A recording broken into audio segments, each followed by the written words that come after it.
स्वर्ग पिता धन्यवाद करते हैं आज के सुंदर बाइबल अध्ययन के लिए। उन्हें दे खुदावन आज का बाइबल अध्ययन वचन प्रभु जी हर एक के जीवन में बड़ी बरकत लोग लेके आए। आशीष कर पिता यीशु नाम से मांगते हैं, आमीन। हम पढ़ेंगे उत्पत्ति की किताब उसका 32 अध्याय।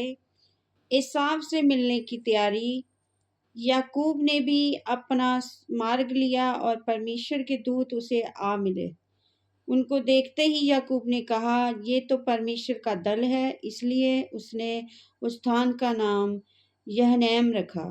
तब याकूब ने सईर देश में अर्थात एदोम देश में अपने भाई एसाव के पास अपने आगे दूत भेज दिए और उसने उन्हें यह आज्ञा दी, मेरा प्रभु एसाव से यूं कहना, तेरा दास याकूब तुझसे यूं कहता है, मैं लाबान के यहाँ परदेसी होकर अब तक रहा और मेरे पास गाय बैल गधे भेड़ बकरियां दास दासियां हैं और मैंने अपने प्रभु के पास इसलिए संदेश भेजा है कि तेरे अनुग्रह की दृष्टि मुझ पर हो। वे दूत याकूब के पास लौट के कहने लगे, हम तेरे भाई एसाव के पास गए थे और वह भी तुझसे भेंट करने को 400 पुरुष संग लिए हुए चला आता है। तब याकूब बहुत डर गया और संकट में पड़ा।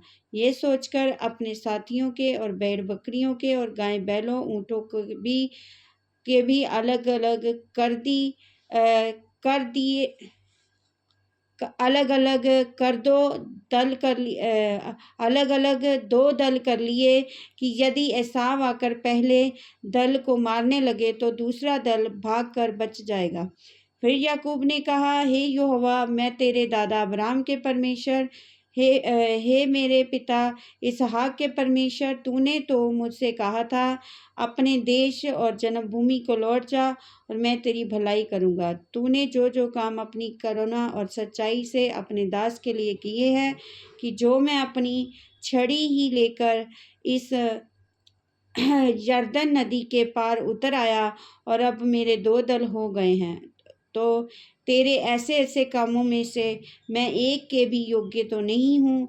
मेरी विनती सुनकर मुझे मेरे भाई एसाव के हाथ से बचा। मैं तो उससे डरता हूँ, कहीं ऐसा ना हो कि वह आकर मुझे और माँ समेत लड़कों को भी मार डाले।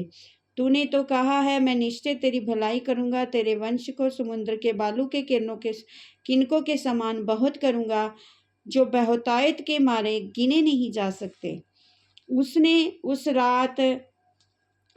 दिन रात वही बिताई, जो कुछ उसके पास था उसने उसमें से अपने भाई एसाव को भेंट के लिए छांट छांट कर निकाला, अर्थात 200 बकरियां, 20 बकरे, 200 भेड़ें, 20 मेढ़े और बच्चों समेत दूध देने वाली 3 ऊँटनियां, 40 गायें, 10 बैल और 20 गधियां और उनके 10 बच्चे। उनको उसने झुंड झुंड करके अपने दासों को सौंपकर उनसे कहा, मेरे आगे बढ़ जाओ, झुंडों के बीच बीच में अंतर रखो।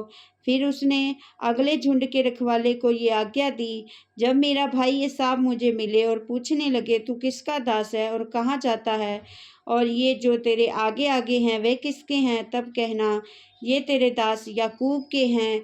हे मेरे प्रभु एसाव, ये भेंट के लिए तेरे पास भेजे गए हैं। वे आप भी हमारे पीछे पीछे आ रहा है।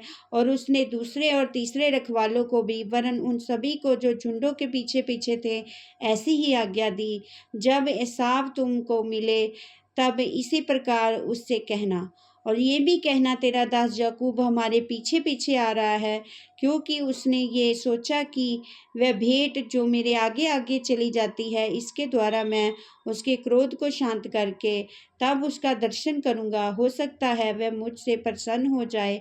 इसलिए वह भेंट याकूब से पहले पार उतर गई और वह आप उस रात को छावनी में रहा। याकूब का मलयुद्ध। उसी रात वह उठा और अपनी दोनों स्त्रियों और दोनों दासियों और 11 लड़कों को संग लेकर घाट से यब्बोक नदी के पार उतर गया और उसने उस नदी के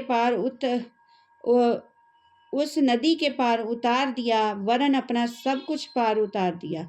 और याकूब अकेला रह गया।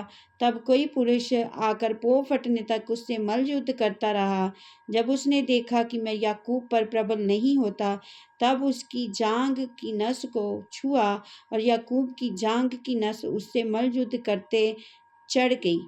तब उसने कहा, मुझे जाने दे, क्योंकि भोर होने वाला है। याकूब ने कहा, जब तक तू मुझे आशीर्वाद ना दे, तब तक मैं तुझे जाने ना दूंगा। और उसने याकूब से पूछा, तेरा नाम क्या है? उसने कहा, याकूब। उसने कहा, तेरा नाम अब याकूब नहीं, परंतु इस्राएल होगा, क्योंकि तू परमेश्वर से और मनुष्यों से भी युद्ध करके प्रबल हुआ है। याकूब ने कहा, मैं विनती करता हूँ, मुझे अपना नाम बता और मुझे अपना नाम बता। उसने कहा, तू मेरा नाम क्यों पूछता है? तब उसने उसको वही आशीर्वाद दिया कि तब याकूब ने ये देखकर उस स्थान का नाम पनीएल रखा। परमेश्वर को आमने सामने देखने पर भी मेरा प्राण बच गया है। पनीएल के पास से चलते चलते सूर्य उदय हो गया और वह जांघ से लंगड़ाता था। इसराइली जो पशुओं की जांघ को जोड़ वाले झंगासन को आज के दिन तक नहीं खाते, इसका कारण यही है कि उस पुरुष ने याकूब की जांघ के जोड़ में झंगानस झंगानस को छुआ था। आमीन। इस वचन के द्वारा प्रभु ब्लेस करेंगे सबको। जय मसीह की।